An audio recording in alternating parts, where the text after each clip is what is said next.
Hi friends, welcome back to the Holistic Health Podcast. What a hot topic, and I'm so excited that I get to essentially interview you as the skin expert and someone that knows so much about this topic. Sometimes I'm in the, we'll be socializing and I'll just ask a casual question about skin and 1 hour later The TED Talk. I have my answer. Along with 1 million things to do. But sometimes I feel like your poor breath is wasted on me because I hear your words and I'm like, yeah, that sounds good. And then next minute I'm out there not doing any of the things. That's okay. I'm more than willing to give you the information to do with it what you will, just like everyone listening. Yeah. I do a lot of the internal stuff. I think it's just the external that it's a bit problematic. Anyway, my first question to you around this topic is, what kind of dietary mistakes are people making that are accelerating the aging of their skin or of my skin? So many. There's so many. So I think probably most people are aware about sugar being terrible for skin, but just to be complete, high glycemic index foods, refined sugar, glycate collagen, meaning instead of the collagen fibers being smooth and well structured, they become damaged and hardened, which contributes to accelerated breakdown of connective tissue and wrinkles ultimately. And by extension of that, anyone whose insulin sensitivity is a bit funny or their blood sugar goes up and down, like they might get low blood sugar from time to time. And by extension of that, also caffeine, especially if it's poorly timed or, on an empty stomach, those things can also trigger cortisol, which then causes sugar dumping into the bloodstream by the liver. So I think a lot of people forget that, and people are really shocked when I explain to them that, if you're triggering adrenaline and cortisol, the liver will dump sugar into the bloodstream because it's like, oh my God, something bad's happening. Here, you need some energy to be able to wrestle the bear or run away from the predator. But if you keep doing that day to day, it's going to, of course, break down and effectively causes what we call glycated end products. And that happens in our skin with that type of thing. So, is that to say you can never have a lovely sticky date pudding? Absolutely not. I'll forever say, do what you want, but it's what we do consistently day to day. And people who are relying on sugar, coffee, running on stress hormones, that's a big problem. The second thing I'll say is inflammatory foods, which, some whole foods can trigger inflammation in people. So it's not just processed foods or artificial flavors, colors, sweeteners, dyes, things like that. There are sometimes foods that would be considered healthy. For example, almonds. It's a random example, but I'm thinking of a particular person when I say that. And they can trigger inflammation, and inflammation causes all kinds of changes on a cellular level, which are going to show up on our face. It really does. The outside does reflect the inside a bit. And when I was working really primarily in skin, it was really enjoyable because people are very motivated to fix the outside. But as a clinician, I knew that the improvements on the outside were reflected on the inside as well. And then by extension of that, trans fats and seed oils, the skin's hydrolipid film, as well as the cell membranes of the skin, are heavily determined by fatty acid status. And when you are consuming trans fats, which have a distorted molecular structure, cell membranes are going to end up being distorted if they're inserted into them. And seed oils, of course, tend to be stripped of their fat-soluble antioxidants, which means the body, it will actually leach fat-soluble nutrients out of our body and particularly our skin. And this whole hydrolipid film, or that natural sebaceous barrier on the skin, will be compromised.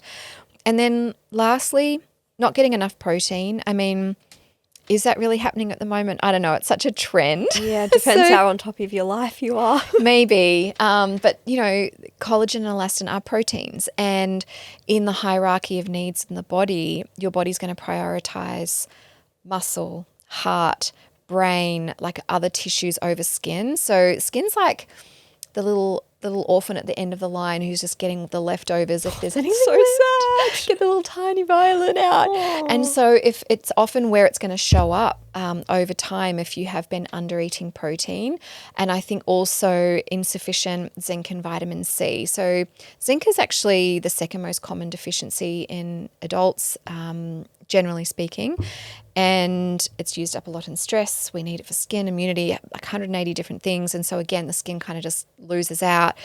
And same with vitamin C. Now, zinc drives the enzyme that manufactures collagen that requires vitamin C as an ingredient.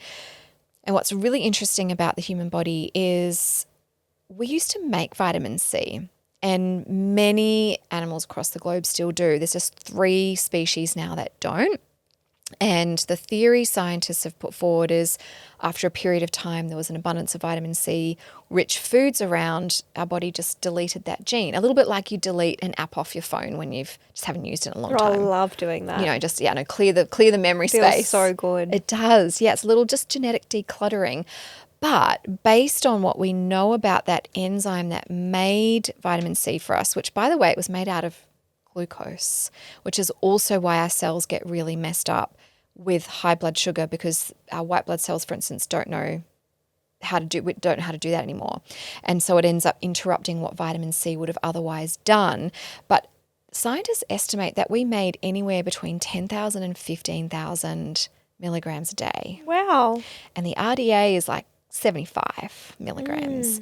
And there is this huge gap between what people are getting, practically speaking, and potentially what cellularly our body would really want. Now, I definitely don't take 10 to 15,000 milligrams of vitamin C a day. You'd be shitting yourself. I probably would be shitting High myself. dose vitamin C gives you diarrhea, friends. Yeah. FYI, if you're not absorbing it, it's going to go straight through you.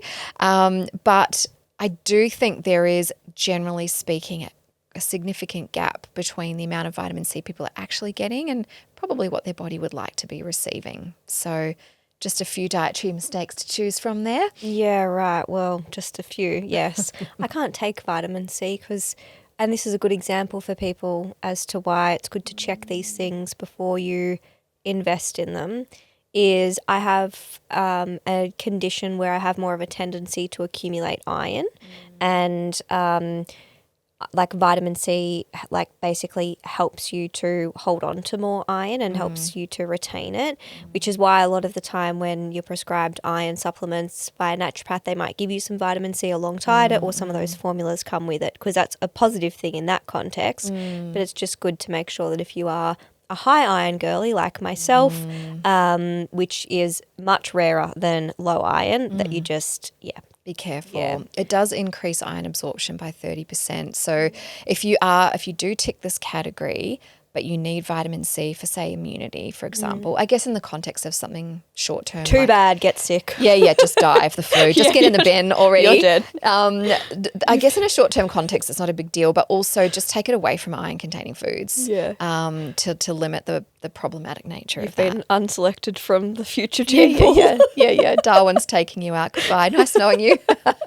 Okay, so what other, I guess, any other nutritional elements that are kind of missing or that are like, is there anything else that you wanted to add to that before we move on? Yes. Well, so they're all the things that people are doing that they probably shouldn't, as in, actively impacting their skin. But there's a lot of things missing for people as well. So I think protein, you said already. We did touch on protein.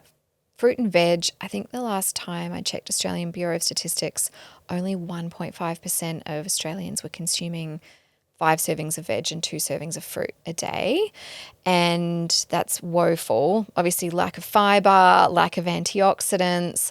There was this really fun... Lack of joy. Fruit's delicious. Fruit is divine. And so are vegetables if you do them right. Yeah, I think butter. Maybe our generation was traumatized by just the boiled cabbage parents that we had, My grandma used to destroy Brussels sprouts. Yeah, I'm traumatized from that too. Now I love Brussels sprouts. Yeah. I've got like 3 days worth of Brussels sprout salad at home. It's all in how you cook them.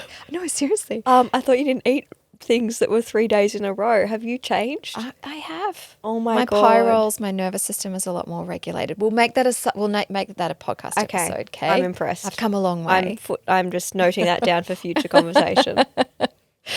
Tell you a really fun study about fruit and veg, though. Tell me a fun study about fruit and veg. If health please. isn't going to get you to eat fruit and vegetables, maybe vanity will. You had me at Bureau of Statistics, so now I can't wait to hear what you say next. Well, the scientists actually were studying university age students, and I'm sure there's not too many university age students who are eating all that well, but they were taking photographs of them and having people rate their attractiveness. Oh. And an extra serving of fruit or vegetables a day increased your attractiveness by 22.5% or something stupid like that. And what it is that all of those beautiful coloured pigments like carotenoids and all of the good things that make fruit and veg coloured get deposited under your skin and give you like a holographic radiance, like a multi-chromatic, hue, if you like. Once I ate so many carrots, I turned orange. Okay, well, that's going a bit too far. Don't do that. It was when I was anorexic and very unhealthy. There wasn't enough space in the weight of my body for all the carotenoids. All the beta-carotene. Your beta-carotene monooxygenase enzyme went. Time out. Don't do that. That's probably going to make you go back down the attractiveness scale. Yeah. But in this case, all the antioxidants, vitamin C, minerals, and those beautiful, lovely coloured pigments give you a radiance, like lit from within radiance. And so do essential fatty acids. So the hydrolipid film on our skin, that beautiful sheen that we create, literally the fats that we eat contribute to that internal moisturization that our body conducts. And most people aren't eating enough essential fatty acids. I'm loving the sardine challenge that's going around. What sardine challenge? So people are just being challenged to eat a tin of sardines a day. Okay. And you could do mackerel. If you can get your hands on wild caught salmon and can afford it, can you adopt me for a start? Can you buy me some? Yeah, but that'll do. Anchovies, just anything high in omega-3s would be great. But also avocado, fresh nuts and seeds. I find nuts and seeds do go rancid quite quickly. I keep mine in the fridge when it's hotter. Yes, that's wise. I probably should have done that. But I invested bazillions in my Kim Kardashian pantry. Yeah, you did. And then I filled up all of like the macadamia nuts and the walnuts and basically some of them just go off a bit too quickly. So I had to relabel some of those. And fat soluble vitamins like vitamin A, vitamin E, all really good for the skin too. So nutrition makes a massive difference. And like I said, if you're not going to do it for health, do it for the vanity. Yeah, get that extra rating. Yeah, I like it. I want to be in that study. Yeah. All right. Well, that's probably going to be an unlived dream. So let's move on. What about lifestyle elements? So what are we doing? What are we doing wrong, or what do we just need to know about in this space? Beside, I'm going to say one that I know because I spend so much time in the sun. Yes. I do wear sunscreen, but I do accept that I'm probably going to age faster than someone who is not in the sun a lot. Yes. Look, life is aging. Like you're either aging or you're dead. So I'd rather just be getting older and aging than be dead. But you're right.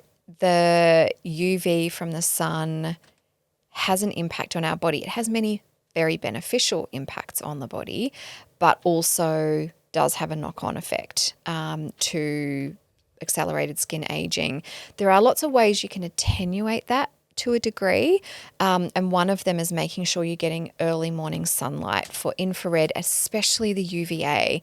The UVA actually primes the brain to be ready to resist damage from UVB later in the day. And what I will say is wearing sunglasses is actually a really incredibly problematic habit that we all are doing, because you are blocking the light signals through the eyes to the brain in order to allow the skin to respond appropriately. And that is causing accelerated aging. Now, are there times that it's appropriate to wear sunglasses and protective? Yes. If I was out on a super yacht all day, With your friend who just bought you my some bougie friends who can afford wild-caught salmon every day. Absolutely, the light glaring off the sun. You know, if you're doing outdoor work, I will wear them if I'm driving and there's like light flares off cars. Like, of course, there's a time and a place, but they've become a fashion accessory, which I really love. But also, you're actually negatively impacting your body's ability to respond appropriately to the light signals that are present because you are blocking them or reducing them. And as a result, your skin is much more likely to be damaged and get burnt and experience accelerated aging. So that's a big problem.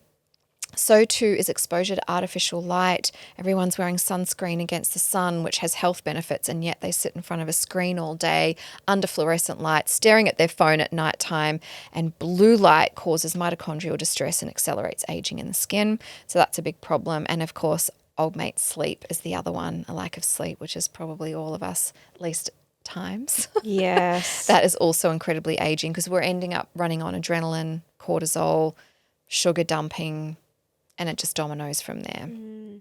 Okay, and that's helpful to know. I'm going through my head and I'm like, well, I don't wear sunglasses surfing, so at least I can say that. I do squint a lot though. There's so much glare on the water. Do you wear contacts though? I do wear contacts sometimes, and sometimes I don't. Okay. It depends on the day. Yeah. Because sometimes they get washed out because Oh, wow. I don't happen to be the most amazing surfer. So at times a mistimed duck dive under the wave or just a big wipeout washes one out of my eye, and then I have to take the other one out because it's too wonky. It's already hard enough to surf, let alone having one good vision eye and one bad vision eye. So yes. That's a good point though, because glasses and contacts also affect the light signals coming into the eyes. Not as much as sunglasses, but still to quite a strong degree. So I'm thinking of one particular client who's just basically blind without glasses. And so what I get her to do is she makes her breakfast and a cup of tea in the morning, goes out to the balcony and then puts her glasses down on like a little table and then just eats her breakfast and has her cup of tea or coffee in the morning just to let the light signals in, and then she'll put the glasses on and then go back about her day. So there's definitely ways you can work around it, but we just don't think about these things at all. No. And, you know, for many of us, they're just natural parts of our life and we don't realize that they're interfering with light signaling, which interferes with many things, actually, hormones, sleep, mood, etc. But skin aging and response to the sun and sun protection, internal sun protection. Is there anything else that you feel like gets overlooked a lot when people are trying to pursue anti-aging on the outside as it relates to health that we haven't covered? Skin stuff, I think, is probably the last thing I'll say. Oh, no, actually, no, outside of skincare. Outside of skincare, I would say everyone thinks that whatever skin issues they're dealing with are just belong to the skin. And like I've said before, skin is like what we look on the outside is a reflection of what's going on the inside. And because of that, I mean, everything touches everything. So you could argue that literally anything that happens in the body could affect the skin. But if we were to like look at the big chunky pieces, gut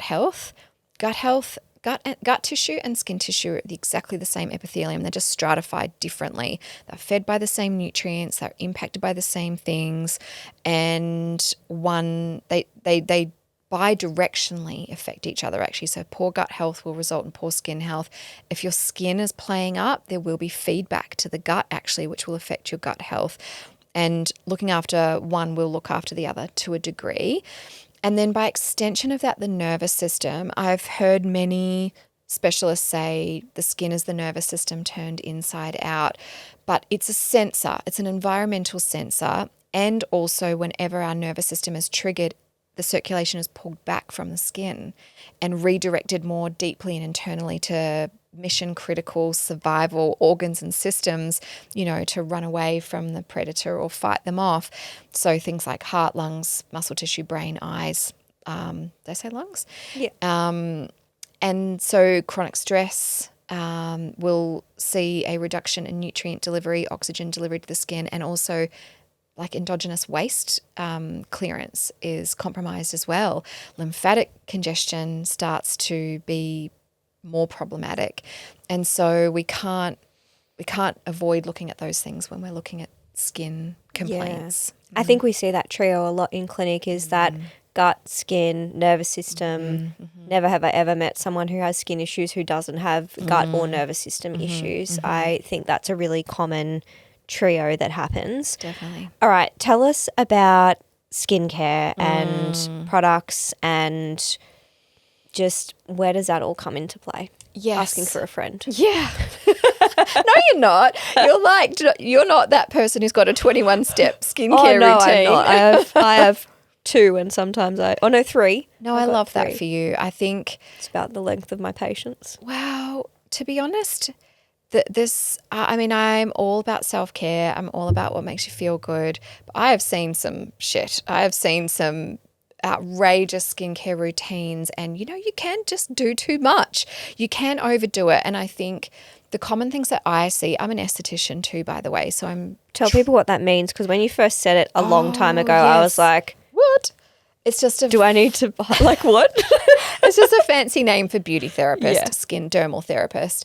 And what that means is I've been trained in skincare. I've formulated skincare as well. I've run a trial on the skincare product I manufactured. And what I'm seeing with clients is way too many products. I'm seeing over stripping the oils. I'm going to say over cleansing, but just the cleansers are too harsh. Over exfoliating. I've seen some absolute shocking disrespect to the skin barrier. This barrier is there for a reason. And I understand nudging it a little to turn over a bit more quickly, but I'm also just seeing some really shocking results of that. And over time, that just causes chronic inflammation. And I have seen the outcome, medium to long term, of people really overdoing it. And it is quite serious, actually, how bad things can get. So being really careful about that. And then I will also say, this isn't so much skincare, but in the realm of injectables, I also see the use of, we can talk about the aesthetic results of injectables, but if we're looking at it purely from like an aging point of view, apart from the fact that I think when it's overdone, you actually age yourself anyway, Botox specifically. So again, no judgment if you do it, if you don't do it, why you get it done, where you get it done, how much you get done. But the fact is when you paralyze muscles repeatedly, they will atrophy and shrink. And that's what happens with age, ironically. So you reduce expression lines. So on one hand, you reduce this one sign of aging, but then you end up creating another sign of aging where we start to see hollowing through the face and atrophy of tissues and overcompensation from other tissues, which can then result in really abnormal facial expression. And I think that's another thing that people just have to be really mindful of. And I'm sure if you see a skilled technician and you're conservative in your approach and you take a more holistic approach to facial balancing, probably going to be fine. But I can absolutely say that I've looked at people's faces and gone, that's a sign of aging. I can tell that you've had a lot of Botox in this area because you've become gaunt in that area, which is actually ironically aging you even though the skin is smooth. So yes, I know we were talking about skin the other day and in one of my long TED Talk messages to you. And I think when it comes to aging and health, a holistic approach is always the best way. And I think people get overly focused on expression lines or wrinkles and completely miss that skin tone is really telling. Like even skin tone is something that, we have naturally when we're younger. And as that shifts with pigmentation and melasma over time, that sort of the way the light bounces also looks aging, same with hydration. So if you are looking to improve your skin, really take an internal to outside approach. And then with whatever you're doing on the outside, I've done some things too, by the way. This is not like I'm sitting in an ivory tower saying, everything's just, natural health. But it's about taking that global balanced look and coming back to the light piece. Keeping your skin tone even requires getting appropriate light signals in your eyes at the appropriate time of the day. Otherwise, you're just accelerating the issue as well. So yes, I've got plenty more to say about that, but I will. No, surely you don't. I don't believe you. Well, I think if people have further questions, definitely send us a DM because we can do more topics, more episodes on this topic. And I think you're a perfect person to speak about. Maybe I should just start recording your voice notes to me and the, We'll just make a the little car mini conversations. podcast. And I'm like, hey, I need like a new something. Next minute, I've got Mini podcast. 1 hour of a 12-step routine. No, I'm Loving kidding. She lectures. doesn't tell me a 12-step routine. She's very appropriate to my level of motivation and interest. So I appreciate that. We appreciate you sharing that with us, and we will be in your ear holes again next week. Look forward to it. See you, friends.